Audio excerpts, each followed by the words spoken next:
मातरम सुबह चेतना संस्कृति संदेश। भारत का प्रत्येक मानव ऋणी है। हमारा जो विकास हुआ है वो संस्कारों के द्वारा हुआ है, संस्थाओं के द्वारा हुआ है, विद्यालय के द्वारा हुआ है। और जो साहित्यकार लेख लिखते हैं, देश को जागरूक करते हैं, तो उनसे हमें प्रेरणा मिलती है। तो हम लोगों को उनका ऋण उतारना चाहिए और उसको हमारे धर्मशास्त्रों में कहा ऋषि ऋण।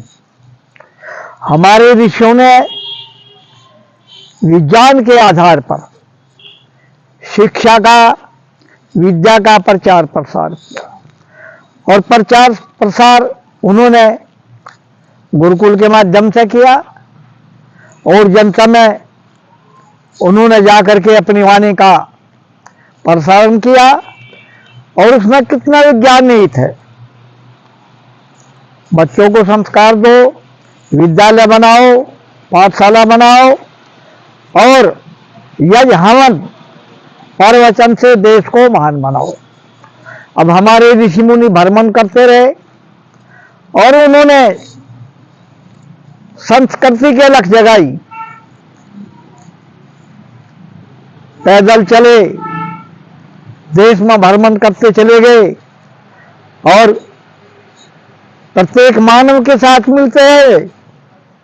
उन्होंने जाति पाति की तो बात की नहीं, न देश तोड़ने की बात की।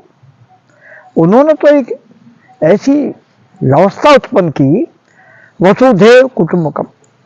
आगे जितनी भी वसुधा है वो हमारा परिवार है। ऐसा क्यों कहा?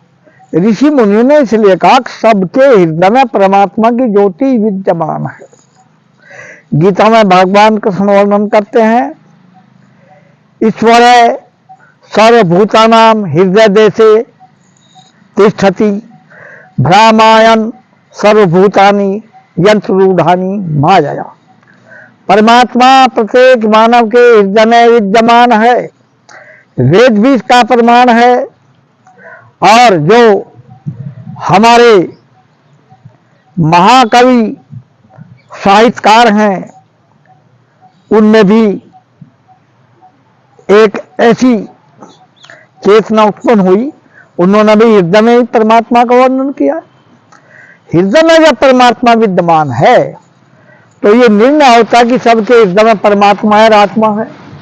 फिर किसके साथ राग और द्वेष होगा?